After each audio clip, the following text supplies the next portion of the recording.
Hindi na raw bago ang pagpupuslit ng mga tao sa backdoor exit ng Pilipinas ayon kay Senador Raffy Tulfo. Kahapon ikinuwento niya sa Senado ang harassment na dinanas umano ng ilang OFW na nabiktima ng human trafficking. Yan ang unang balita ni Mark Salazar. Tumayo sa plenaryo si Senador Raffy Tulfo para ikwento kung paano naipuslit ng mga human trafficker palabas ng bansa ang mga biktima nilang mga OFW. Ito raw marahil ang rutang ginamit din ni Alice Guo sa kanila namang pagtaka sa bansa. Hindi na bago ang modus ng mga human trafficker at illegal recruiter sa kwento ni Tulfo. Nag-alok daw ng trabaho sa Europe kapalit ng 400,000 pesos na placement fee.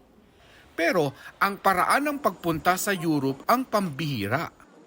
Nagsimula po ang kanilang paglalakbay noong August 6. Lumipad sila ng commercial flight mula Manila papuntang Zamboanga.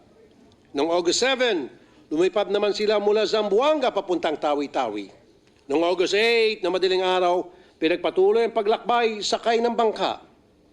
Dito hinipuan sa masaserang bahagi ng katawan ang isa sa mga babaeng OFW noong kanilang bangkero.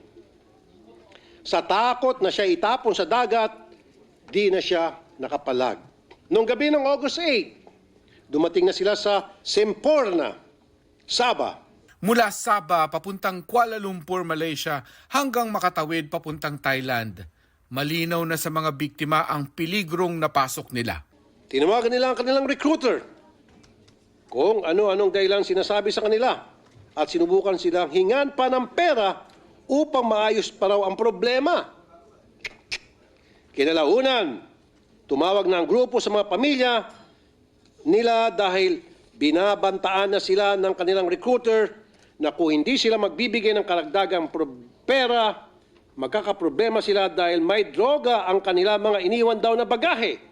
Naidulog ang kaso na ito kay Tulfo at sa DMW kaya nailigtas sila. Pero napakarami pa raw ganitong sitwasyon.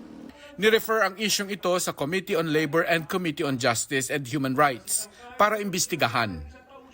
Ito ang unang balita. Mark Salazar para sa GMA Integrated News. Kapuso, para laging una ka sa mga balita, bisitahin at mag-subscribe sa GMA Integrated News sa YouTube. Sa mga kapuso abroad, samahan nyo kami sa GMA Pinoy TV at sa www.gmanews.tv.